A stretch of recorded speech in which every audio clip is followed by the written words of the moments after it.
otomatis lolos bagi Indonesia. Kita lihat ini bagaimana line up dari Turkmenistan dari pelatih Ahmed Agamirano. Iya, modal laga pertama saya pikir menjadi salah satu referensi bagaimana kemudian permainan dari Turkmenistan, ya bagaimana juga banyak sekali pemain dengan karakter bertahan yang diturunkan.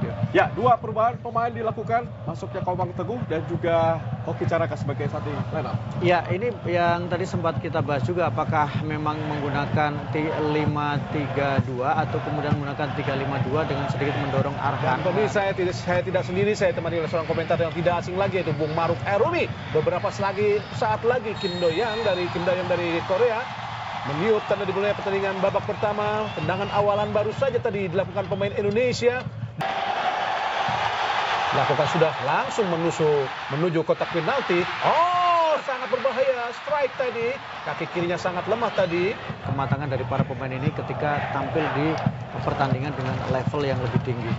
Oh, umpan yang sangat tajam. Kosong. Arhan Pratama di kotak penalti dan gol! Oh, offside. Presiden Indonesia yang hadir langsung, Bapak Joko Widodo. Tidak offside, Arhan. Tidak offside. Ada satu pemain tadi yang terlambat naik. Ya, keputusan yang salah dari asisten wasit 2. Apakah sebuah pelanggaran? Nampaknya nomor punggung 9, Genç Mamiev, dilanggar oleh Rizky Ridho. Itu jelas sebuah pelanggaran dari Rizky Ridho. Menginjak tadi Rizky Ridho. Elkan Bagot ada di tengah.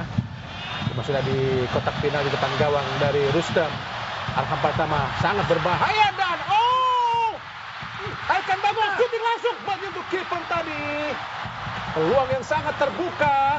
Hasil lemparan ke dalam dari Indonesia. Kembali Indonesia. Belum keluar. Angkat langsung kotak penalti. Arhan Pratama tinggi datangnya di kotak penalti. Berbahaya Elkan. Di tinggi penjaga gawang Rustam. Dan kembali. Benar-benar ada tembok penghalang yang sulit tadi. Menghalangi Rafael strike 2 kali di blok para pemain dari Turkmenistan. Karena memang sangat penuh, Bung Maruf. Iya, dan kita lihat bagaimana lagi-lagi sebuah lemparan ke dalam yang tidak bisa diantisipasi penjagaan. Oh, di blok tadi memang. Angkat kotak penalti, sudul langsung. Gagal kembali serangan Indonesia. Sebuah skema dan variasi serangan yang sangat apik, Bung Maruf. Sebuah situasi yang juga sangat baik untuk timnas Indonesia. Dan kita lihat bagaimana peran dari seorang Hoki Caraka. Menurut saya sejauh ini bagaimana cara dia untuk membuka ruang harus mendapatkan apresiasi meskipun dia belum bisa mencetak gol. Arhan Pratama lakukan sudah tinggi di tengah. Berbahaya. Ditinju oleh Rustam. Jatuh di kaki. Kita lihat Komang Teguh. Shooting langsung.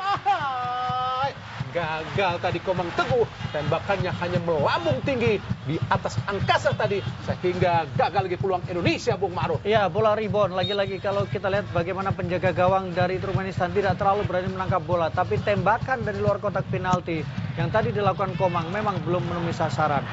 Pasukan Ferdinand ada Ahmad Fikri lagi. Masih akan ke tengah. Terpati oleh kita Ivar Yenar. Shooting Ivar Yenar. Dan gol!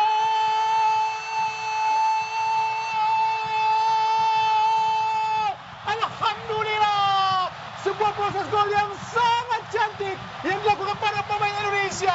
Berakhir dengan gol dari Ivar Yenar, pemain asal Utrecht yang mampu menaklukkan penjaga gawang Rustam Ahadiev dengan mengubah skor menjadi sebuah kemenangan atau keunggulan sementara 1-0 buat Indonesia.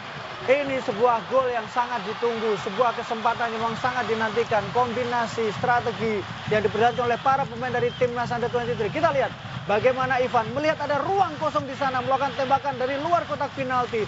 Deflected, tapi kemudian masuk ke dalam gawang dari Turkmenistan. Indonesia unggul 1-0. Gol kedua yang dilesakkan oleh Ivan selama bersama dengan timnas Under-23.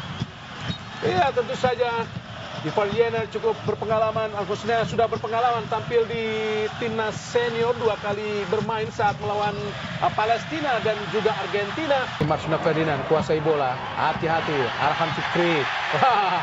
Ditarik tadi kita lihat oleh Genç Mamiev.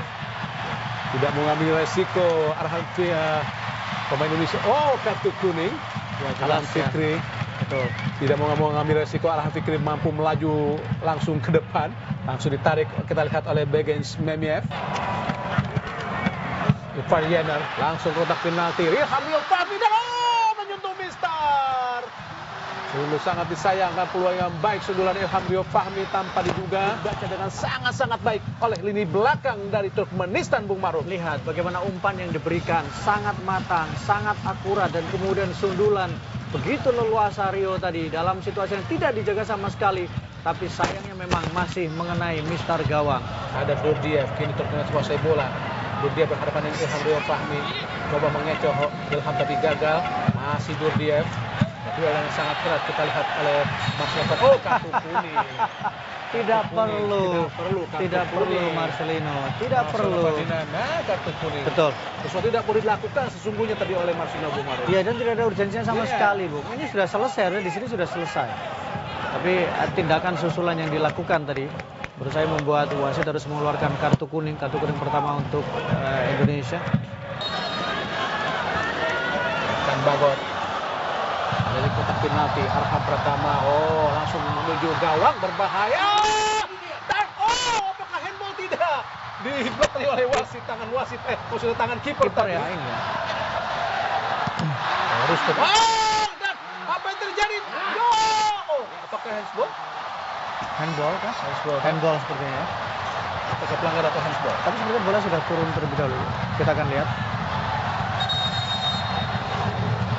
Main-main di bawah bisa saja membawa malapetaka buat Turkmenistan. Handball, karena memang tidak ada gangguan ke penjaga gawang ya, karena bola sudah posisi sudah jatuh. Kita lihat di sini. Ya, Yes, betul. Sudah kita Arhan Fikri. Oh, sangat baik. Ramadan Sananta shooting. Benar-benar cita-cita yang sangat tinggi untuk bisa mencetak gol yang sangat jauh dari Ramadan Sananta. Elkan Bagot sudah menunggu untuk menantikan lemparan ke dalam dari Arhan Pratama. Coba akan kita lihat bagaimana Arhan Pratama melakukan lemparan ke dalam. Sangat berbahaya di kotak penalti disundul, tapi bola terlalu jauh, belum keluar lapangan pertandingan. Ramadan Sananta tadi mencoba menyundul tapi gagal. Oh, umpan langsung di kotak penalti.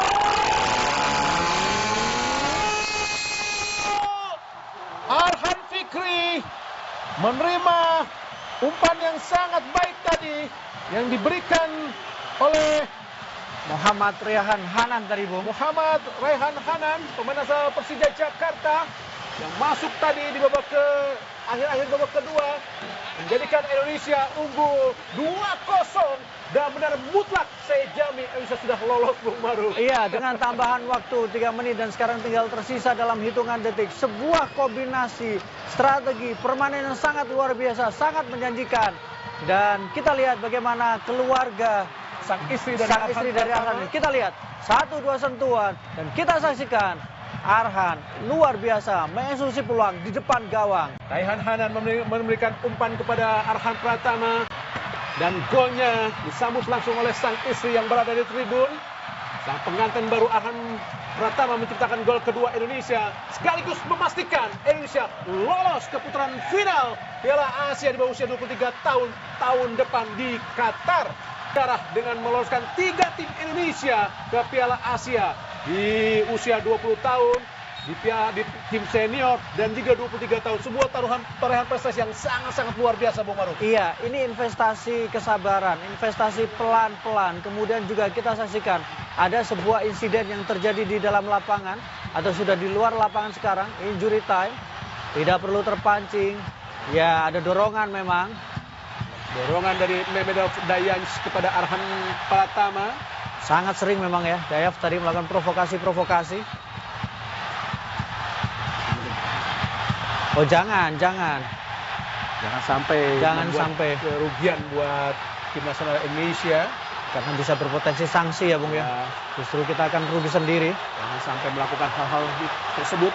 Karena sangat-sangat merugikan buat Indonesia. Iya, jangan sampai menodai pesta yang sudah di depan mata. Dan sangat indah. Betul, malam yang indah di Solo.